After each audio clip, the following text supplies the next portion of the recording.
സകല സ്തുതികൾക്കും ബഹുമാനത്തിനും ആദരവിനും യോഗ്യനായ കർത്താവിന്റെ നാമം വാഴ്ത്തപ്പെടുമാറാകട്ടെ. ഇന്ന് 86 ദിവസം നാം വായിക്കുന്നത് പുറപ്പാട് പുസ്തകം 36 അധ്യായം, സങ്കീർത്തനങ്ങൾ 86 അധ്യായവും യോഹന്നാന്റെ സുവിശേഷം 18 അധ്യായവുമാണ്. പുറപ്പാട് പുസ്തകം 36 അധ്യായം. ബെസ്ലേലും ഒഹൊലിയാബും വിശുദ്ധ മന്ദിരത്തിലെ ശുശ്രൂഷയ്ക്ക് യഹോവ കൽപ്പിച്ചതുപോലെയൊക്കെയും സകല പ്രവൃത്തിയും ചെയ്യുവാൻ അറിയേണ്ടതിന് യഹോവ ജ്ഞാനവും ബുദ്ധിയും നൽകിയ സകല ജ്ഞാനികളും പ്രവൃത്തി ചെയ്യണം. അങ്ങനെ മോശ ബെസ്ലേലിനെയും ഒഹൊലിയാബിനെയും യഹോവ മനസ്സിൽ ജ്ഞാനം നൽകിയിരുന്ന എല്ലാവരെയും പ്രവൃത്തിയിൽ ചേരുവാൻ മനസ്സിൽ ഉത്സാഹം തോന്നിയ എല്ലാവരെയും വിളിച്ചു വരുത്തി. വിശുദ്ധ മന്ദിരത്തിലെ ശുശ്രൂഷയുടെ പ്രവൃത്തി ചെയ്യുവാൻ ഇസ്രായേൽ മക്കൾ കൊണ്ടുവന്ന വഴിപാടൊക്കെയും അവർ മോശയുടെ പക്കൽ നിന്ന് വാങ്ങി. എന്നാൽ അവർ പിന്നെയും രാവിലെ തോറും സ്വമേധാദാനങ്ങളെ അവന്റെ അടുക്കൽ കൊണ്ടുവന്നു. അപ്പോൾ വിശുദ്ധ മന്ദിരത്തിന്റെ സകല പ്രവൃത്തിയും ചെയ്യുന്ന ജ്ഞാനികളൊക്കെയും താൻ ചെയ്തു വന്ന പണി നിർത്തി വന്ന് മോശയോട്, യഹോവ ചെയ്യുവാൻ കൽപ്പിച്ച ശുശ്രൂഷയുടെ പ്രവൃത്തിക്ക് വേണ്ടതിലധികമായി ജനം കൊണ്ടുവരുന്നു എന്ന് പറഞ്ഞു. അതിനു മോശെ, പുരുഷന്മാരാകട്ടെ സ്ത്രീകളാകട്ടെ വിശുദ്ധ മന്ദിരത്തിന്റെ വഴിപാട് വകയ്ക്ക് മേലാൽ പ്രവൃത്തി ചെയ്യേണ്ട എന്നു കൽപ്പിച്ചു. അവർ അത് പാളയത്തിൽ പ്രസിദ്ധമാക്കി. അങ്ങനെ ജനം കൊണ്ടുവരുന്നത് നിർത്തലായി. കിട്ടിയ സാമാനങ്ങളോ സകല പ്രവൃത്തിയും ചെയ്യുവാൻ വേണ്ടുവോളം അധികവും ഉണ്ടായിരുന്നു. പണി ചെയ്യുന്നവരിൽ ജ്ഞാനികളായ എല്ലാവരും പഞ്ഞിനൂൽ, ധൂമ്രനൂൽ, ചുമപ്പുനൂൽ എന്നിവ കൊണ്ടുള്ള 10 മൂടുശീല കൊണ്ട് തിരുനിവാസമുണ്ടാക്കി. നെയ്ത്തുകാരന്റെ ചിത്രപ്പണിയായ കെരൂബുകളുള്ളതായിട്ട് അതിനെ ഉണ്ടാക്കി. ഓരോ മൂടുശീലയ്ക്ക് 28 മുഴം നീളവും ഓരോ മൂടുശീലയ്ക്ക് 4 മുഴം വീതിയും ഉണ്ടായിരുന്നു. എല്ലാ മൂടുശീലകൾക്കും ഒരു അളവ് തന്നെ. 5 മൂടുശീല ഒന്നോടൊന്ന് ഇണച്ചു, മറ്റേ 5 മൂടുശീലയും ഒന്നോടൊന്ന് ഇണച്ചു. അങ്ങനെ ഇണച്ചുണ്ടാക്കിയ ഒന്നാമത്തെ വിരിയുടെ അറ്റത്തുള്ള മൂടുശീലയുടെ വിളുമ്പിൽ നീലനൂൽ കൊണ്ട് കണ്ണികൾ ഉണ്ടാക്കി.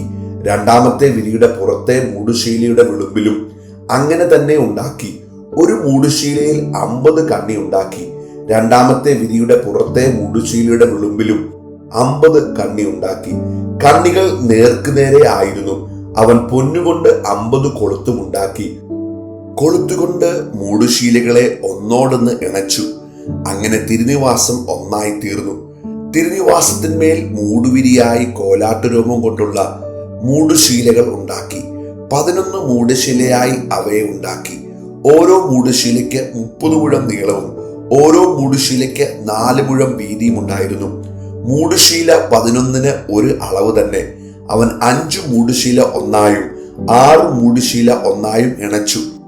ഇങ്ങനെ ഇണച്ചുണ്ടാക്കിയ ഒന്നാമത്തെ വിരിയുടെ അറ്റത്തുള്ള മൂടുശീലയുടെ വിളുമ്പിൽ 50 കണ്ണിയും രണ്ടാമത്തെ വിരിയുടെ അറ്റത്തുള്ള മൂടുശീലയുടെ വിളുമ്പിൽ 50 കണ്ണിയും ഉണ്ടാക്കി. കൂടാരം ഒന്നായിരിക്കേണ്ടതിന് അത് ഇണപ്പാൻ താമ്രം കൊണ്ട് 50 കൊളുത്തും ഉണ്ടാക്കി. ചുവപ്പിച്ച ആട്ടുകൊറ്റൻ തോൽ കൊണ്ട് കൂടാരത്തിന് ഒരു പുറമൂടിയും അതിന്റെ മീതെ തഹശുതൂൽ കൊണ്ട് ഒരു പുറമൂടിയും അവനുണ്ടാക്കി. ഖദിരമരം കൊണ്ട് തിരുനിവാസത്തിന് നിവരെ നിൽക്കുന്ന പലകകളും ഉണ്ടാക്കി. ഓരോ പലകയ്ക്ക് 10 മുഴം നീളവും ഓരോ പലകയ്ക്ക് 1.5 മുഴം വീതിയും ഉണ്ടായിരുന്നു. ഓരോ പലകയ്ക്ക് തമ്മിൽ ചേർന്നിരിക്കുന്ന ഈ 2 കുടുമ ഉണ്ടായിരുന്നു. ഇങ്ങനെ തിരുനിവാസത്തിന്റെ എല്ലാ പലകയ്ക്കും ഉണ്ടാക്കി. അവൻ തിരുനിവാസത്തിന് പലക ഉണ്ടാക്കിയത് തെക്കുവശത്തേക്ക് 20 പലക. ഒരു പലകയുടെ അടിയിൽ 2 കുടുമയ്ക്ക് 2 ചുവടും മറ്റൊരു പലകയുടെ അടിയിൽ 2 കുടുമയ്ക്ക് 2 ചുവടും. ഇങ്ങനെ 20 പലകയുടെ അടിയിൽ വെള്ളി കൊണ്ട് 40 ചുവട് അവനുണ്ടാക്കി. തിരുനിവാസത്തിന്റെ മറുപുറത്ത് വടക്ക് വശത്തേക്കും 20 പലക ഉണ്ടാക്കി. ഒരു പലകയുടെ അടിയിൽ 2 ചുവടും മറ്റൊരു പലകയുടെ അടിയിൽ 2 ചുവടും. ഇങ്ങനെ അവയ്ക്ക് 40 വെള്ളിച്ചുവട് ഉണ്ടാക്കി. തിരുനിവാസത്തിന്റെ പടിഞ്ഞാറ് വശത്തേക്ക് 6 പലക ഉണ്ടാക്കി. തിരുനിവാസത്തിന്റെ ഇരുവശത്തുമുള്ള കോണുകൾക്ക് ഈ 2 പലക ഉണ്ടാക്കി. അവ താഴെ ഇരട്ടയായും മേലറ്റത്ത് ഒന്നാമത്തെ വളയം വരെ തമ്മിൽ ചേർന്ന് ഒറ്റയായും ഇരുന്നു. 2 മൂലയിലുമുള്ള 2നും അങ്ങനെ തന്നെ ചെയ്തു. ഇങ്ങനെ 8 പലകയും ഓരോ പലകയുടെ അടിയിൽ ഈ 2 ചുവടായി 16 വെള്ളിച്ചുവടും ഉണ്ടായിരുന്നു. അവൻ കതിരമരം കൊണ്ട് അന്താഴങ്ങളും ഉണ്ടാക്കി. തിരുനിവാസത്തിന്റെ ഒരു വശത്തെ പലകയ്ക്ക് 5 അന്താഴം, തിരുനിവാസത്തിന്റെ മറുവശത്തെ പലകയ്ക്ക് 5 അന്താഴം, തിരുനിവാസത്തിന്റെ പടിഞ്ഞാറേ ഭാഗത്ത് പിൻവശത്തെ പലകയ്ക്ക് 5 അന്താഴം, നടുവിലത്തെ അന്താഴം പലകയുടെ ഒത്ത നടുവിൽ ഒരു അറ്റത്ത് നിന്ന് മറ്റേ അറ്റത്തോളം ചെല്ലുവാൻ തക്കവണ്ണം ഉണ്ടാക്കി. പലകകൾ പൊന്നുകൊണ്ട് പൊതിഞ്ഞു. അന്താഴം ചെലുത്തുവാനുള്ള അവയുടെ വളയങ്ങൾ പൊന്നുകൊണ്ട് ഉണ്ടാക്കി. അന്താഴം പൊന്നുകൊണ്ട് പൊതിഞ്ഞു. നീലനൂൽ, ധൂമ്രനൂൽ, ചുവപ്പുനൂൽ, പഞ്ഞിനൂൽ എന്നിവ കൊണ്ട് അവനൊരു തിരശീലയും ഉണ്ടാക്കി. നെയ്ത്തുകാരന്റെ ചിത്രപ്പണിയായ കെരൂബുകൾ ഉള്ളതായിട്ട് അതിനെ ഉണ്ടാക്കി. അതിന് കതിരമരം കൊണ്ട് 4 തൂണും ഉണ്ടാക്കി. പൊന്നുകൊണ്ട് പൊതിഞ്ഞു. അവയുടെ കൊളുത്തുകൾ പൊന്നുകൊണ്ട് ആയിരുന്നു. അവയ്ക്ക് വെള്ളി കൊണ്ട് 4 ചുവട് വാർപ്പിച്ചു. കൂടാരത്തിന്റെ വാതിലിന് നീലനൂൽ, ധൂമ്രനൂൽ, ചുവപ്പുനൂൽ, പഞ്ഞിനൂൽ എന്നിവ കൊണ്ട് ചിത്രത്തയ്യൽക്കാരന്റെ പണിയായ ഒരു മറശീലയും അതിന് 5 തൂണും അവയ്ക്ക് കൊളുത്തുമുണ്ടാക്കി. അവയുടെ കുമിഴുകളും മേൽചുറ്റുപടികളും പൊന്നുകൊണ്ട് പൊതിഞ്ഞു. എന്നാൽ അവയുടെ ചുവട് 5ഉം താമ്രം കൊണ്ട് ആയിരുന്നു. 86 സങ്കീർത്തനം. യഹോവേ, ചെവി ചായ്ക്കണമേ, എനിക്ക് ഉത്തരം അരുളണമേ. ഞാൻ എളിയവനും ദരിദ്രനുമാകുന്നു. എന്റെ പ്രാണനെ കാക്കണമേ. ഞാൻ നിന്റെ ഭക്തനാകുന്നു. എന്റെ ദൈവമേ, നിന്നിൽ ആശ്രയിക്കുന്ന അടിയനെ രക്ഷിക്കണമേ. കർത്താവേ, എന്നോട് കൃപയുണ്ടാകണമേ. ഇടവിടാതെ ഞാൻ നിന്നോട് നിലവിളിക്കുന്നു. അടിയന്റെ ഉള്ളത്തെ സന്തോഷിപ്പിക്കണമേ. യഹോവേ, നിങ്കലേക്ക് ഞാൻ എൻ്റെ ഉള്ളം ഉയർത്തുന്നു. കർത്താവേ, നീ നല്ലവനും ക്ഷമിക്കുന്നവനും നിന്നോട് അപേക്ഷിക്കുന്നവരോടൊക്കെയും മഹാദയാലുവും ആകുന്നു. യഹോവേ, എന്റെ പ്രാർത്ഥനയെ ചെവിക്കൊള്ളണമേ. എന്റെ യാചനകളെ ശ്രദ്ധിക്കണമേ. നീ എനിക്ക് ഉത്തരം അരുളുകയാൽ എന്റെ കഷ്ട ദിവസത്തിൽ ഞാൻ നിന്നെ വിളിച്ചപേക്ഷിക്കുന്നു. കർത്താവേ, ദേവന്മാരിൽ നിനക്ക് തുല്യനായവനില്ല. നിന്റെ പ്രവൃത്തികൾക്ക് തുല്യമായ ഒരു പ്രവൃത്തിയുമില്ല. കർത്താവേ, നീ ഉണ്ടാക്കിയ സകല ജാതികളും തിരുമുമ്പിൽ വന്ന് നമസ്കരിക്കും. അവർ നിന്റെ നാമത്തെ മഹത്വപ്പെടുത്തും. നീ വലിയവനും അത്ഭുതങ്ങളെ പ്രവർത്തിക്കുന്നവനുമല്ലോ. നീ മാത്രം ദൈവമാകുന്നു. യഹോവേ, നിന്റെ വഴി എനിക്ക് കാണിച്ചു തരണമേ. എന്നാൽ ഞാൻ നിന്റെ സത്യത്തിൽ നടക്കും. നിന്റെ നാമത്തെ ഭയപ്പെടുവാൻ എന്റെ ഹൃദയത്തെ ഏകാഗ്രമാക്കണമേ. എന്റെ ദൈവമായ കർത്താവേ, ഞാൻ പൂർണ്ണ ഹൃദയത്തോടെ നിന്നെ സ്തുതിക്കും. നിന്റെ നാമത്തെ എന്നേക്കും മഹത്വപ്പെടുത്തും. എന്നോടുള്ള നിന്റെ ദയ വലിയതല്ലോ. നീ എന്റെ പ്രാണനെ അധമപാതാളത്തിൽ നിന്ന് രക്ഷിച്ചിരിക്കുന്നു. ദൈവമേ, അഹങ്കാരികൾ എന്നോട് എതിർക്കുന്നു. ഘോരന്മാരുടെ കൂട്ടം എനിക്ക് പ്രാണഹാനി വരുത്തുവാൻ നോക്കുന്നു. അവർ നിന്നെ ലക്ഷ്യമാക്കുന്നതുമില്ല. നീയോ കർത്താവേ, കരുണയും കൃപയും നിറഞ്ഞ ദൈവമാകുന്നു. ദീർഘക്ഷമയും മഹാദയയും വിശ്വസ്തയുമുള്ളവൻ തന്നെ. എങ്കിലേക്ക് തിരിഞ്ഞ് എന്നോട് കൃപയുണ്ടാകണമേ. നിന്റെ ദാസന് നിന്റെ ശക്തി തന്ന് നിന്റെ ദാസിയുടെ പുത്രനെ രക്ഷിക്കണമേ. എന്നെ പകയ്ക്കുന്നവർ കണ്ട് ലജ്ജിക്കേണ്ടതിന് നന്മയ്ക്കായി ഒരടയാളം എനിക്ക് തരണമേ. യഹോവേ, നീ എന്നെ സഹായിച്ച് ആശ്വസിപ്പിച്ചിരിക്കുന്നുവല്ലോ. യോഹന്നാന്റെ സുവിശേഷം 18-ാം അധ്യായം.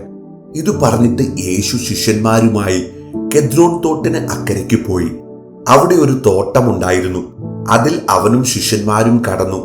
അവിടെ യേശു പലപ്പോഴും ശിഷ്യന്മാരോടുകൂടെ പോയിരുന്നത് കൊണ്ട് അവനെ കാണിച്ചു കൊടുത്ത യൂദയും ആ സ്ഥലം അറിഞ്ഞിരുന്നു. അങ്ങനെ യൂദ പട്ടാളത്തെയും മഹാപുരോഹിതന്മാരും പരീശന്മാരും അയച്ച ചേവകരെയും കൂട്ടിക്കൊണ്ട് ദീപട്ടിപ്പന്തങ്ങളും ആയുധങ്ങളുമായി അവിടെ വന്നു. യേശു തനിക്ക് നേരിടുവാനുള്ളത് എല്ലാം അറിഞ്ഞു പുറത്തു ചെന്നു. നിങ്ങൾ ആരെ തിരയുന്നുവെന്ന് അവരോട് ചോദിച്ചു.